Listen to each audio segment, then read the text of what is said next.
Right, today is March 24th, 2026. We're on the roof of the Buckley family in Phoenix, Arizona. It's 1 o'clock in the afternoon, 90 degrees outside. We're going to be doing a repairability assessment on the shingle that's marked there in X. I have the surrounding shingles marked out as 1, 2, 3, 4, 5, 6, 7, and 8. All 8 of those shingles intersect with the shingle that I will be removing and doing the repairability assessment on. All right, so first we have a 3-tab shingle. It's got a crease in it, which is why we've selected that shingle specifically.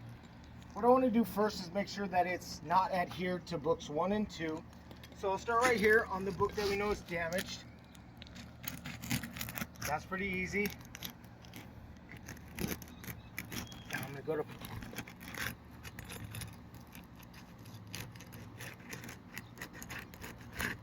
Alright, I have all the material that binds it to book 1 and 2 separated. Now I'm going to need to do the same for books 5 and 6.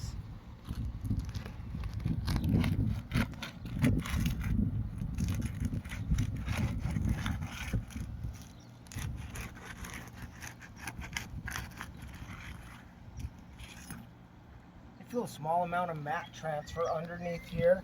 Not a ton, but we can see that some of the material is sticking from the X book onto the top of book 6. I'm going to mark that.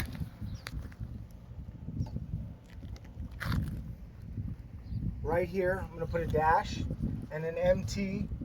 We'll collect photographs as that as well. All right, now I need to release books 7 and 8 because books 5 and 6 have nails in their nail strip that go into the back of our shingle.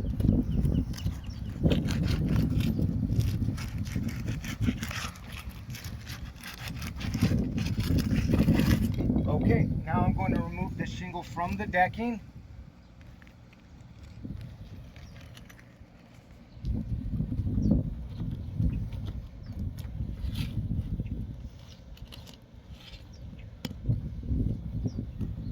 Got a fastener here.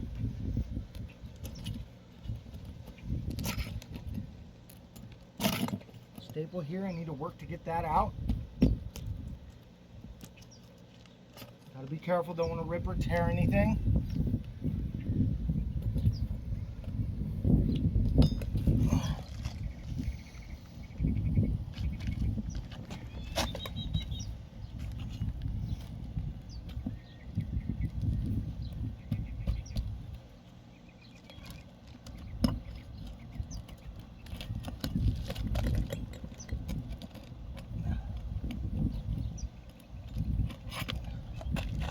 Out of there.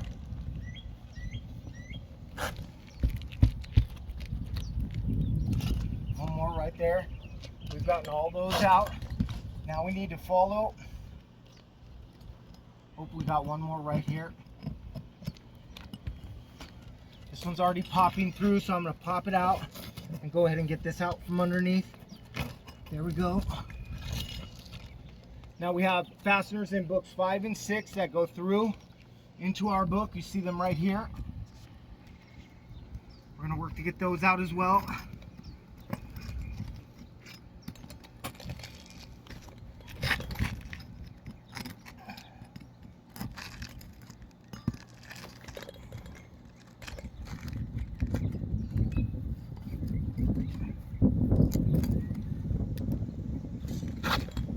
That one's out.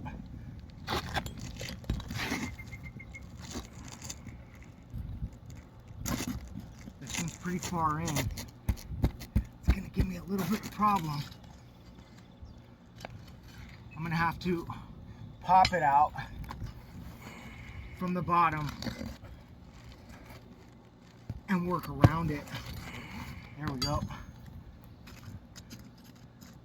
Now that I've got it popped out, I can get that out of there. Scoot over here to get this one out.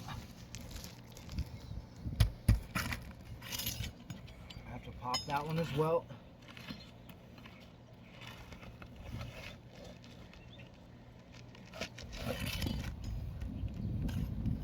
There we go, it's popped up, but it's underneath.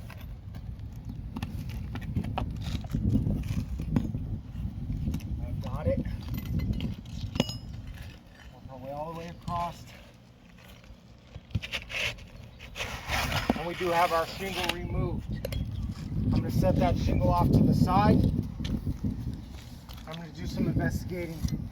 Look right here, we can look closely right here that we have granule loss on the shingle.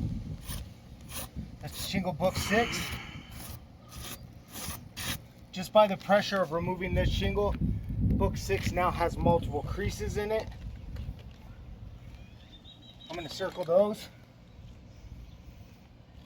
and mark that with creasing. C stands for creasing. So we have mat transfer and creasing on book 5. On book 6. We have some more mat transfer over here. If we look close, we see a big glob of it right here. You can see specks of the shingle, and that's from off of book 4. So we have mat transfer here, as well as mat transfer off of book 4. Now that I have the shingle removed, I'm going to line the shingle back up. I'm going to work to put it back where it was.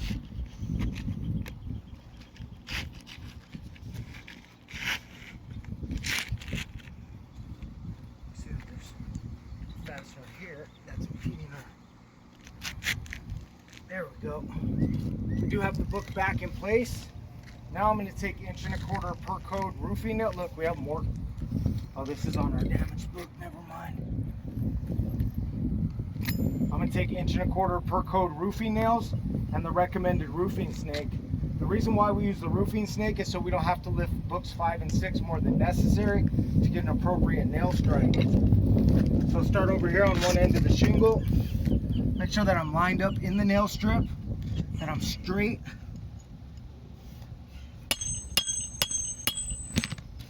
Now we know that the roofing snake doesn't drive the nail in all the way. You put the roofing snake on top and continue to drive it. That's 1.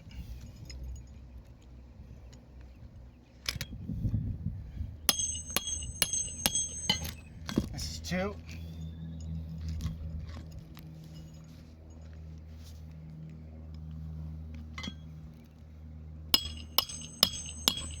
This is 3.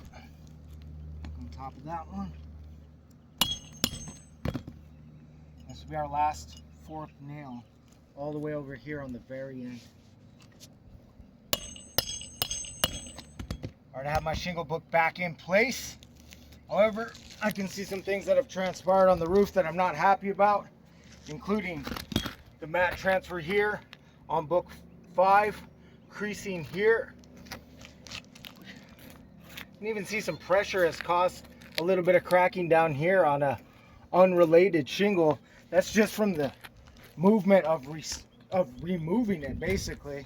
So we have damage to book 5 because of the removal.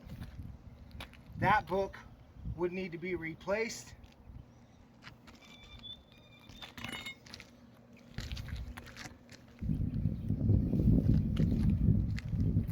I also see here, I'm sorry, that's on book 6. All that damage is on book 6. But I do see here on book 5, right there, we have a tool impact caused by the roofing snake.